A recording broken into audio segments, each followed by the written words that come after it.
معزز ناظرین کرام، مشاعرے ہمارا تہذیبی عمل ہیں، مشاعرے ہمارے تہذیبی ادارے ہیں۔ مشاعروں کی تاریخ پر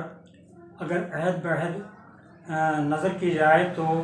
سلاطین، امراء اور نوابین کے درباروں سے نکل کر مشاعرے خانقاہوں میں پہنچے۔ درباری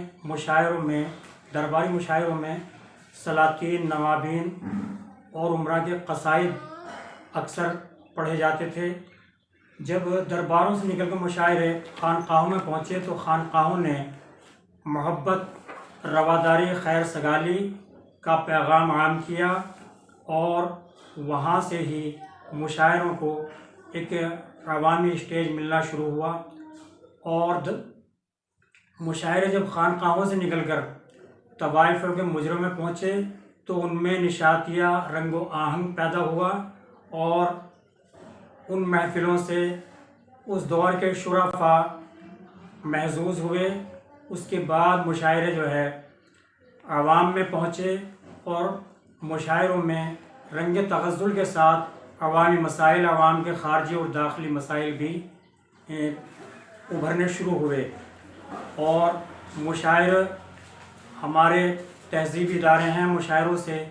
تہذیب کو ہر دور میں جلا ملتی رہی ہے۔ مشاعروں سے سامعین نے اور ناظرین نے نشست و برخاست کے آداب اور گفتگو، انداز گفتگو، یہ ساری چیزیں سیکھیں اور مشاعروں سے ہر دور میں تہذیب کو جلا ملتی رہی ہے۔ لیکن افسوس کی بات ہے کہ آج کے دور میں چند مقامات کو چھوڑ کر جو آج بھی اردو کے گہوارے ہیں ان کو چھوڑ کر جو عوامی مشاعرے ہیں ان میں شاعری کی سطح روبہ انحطاط ہو گئی ہے اور اس لیے گر گئی ہے کہ شعراء نے بھی اب سامعین کے مزاج کو ملحوظ رکھتے ہوئے ایسی شاعری کرنی شروع کر دی ہے جو ادب کے معیار سے یکسر گری ہوئی ہے اور جو ابتذال کا رنگ اختیار کرتی جا رہی ہے۔ اور مشاعروں میں اعداد و تحسین کا طریقہ بھی اب بدل گیا ہے۔ اب بجائے واہ واہ، سبحان اللہ جیسے کلمات کہنے کے بجائے سامعین وہ تالیاں بجا کر تحسین و ستائش کا اظہار کرتے ہیں جو ایک بھونڈا لگتا ہے۔ لیکن کیا کیا جائے،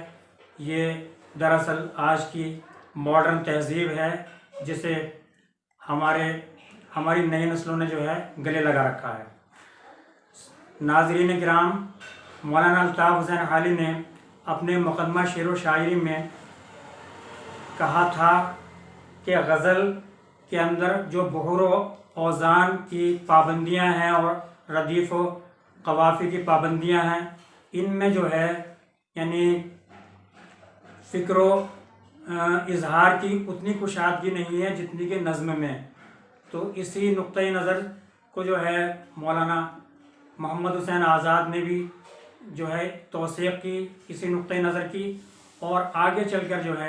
مغرب سے مستعار ایک صنف اردو شاعری کے اندر متعارف ہوئی جسے آزاد نظم کے نام سے جانا جاتا ہے، یعنی انگریزی میں بلینک ورس کہیے۔ تو بلینک ورس میں آزاد نظم میں وہ نہ صرف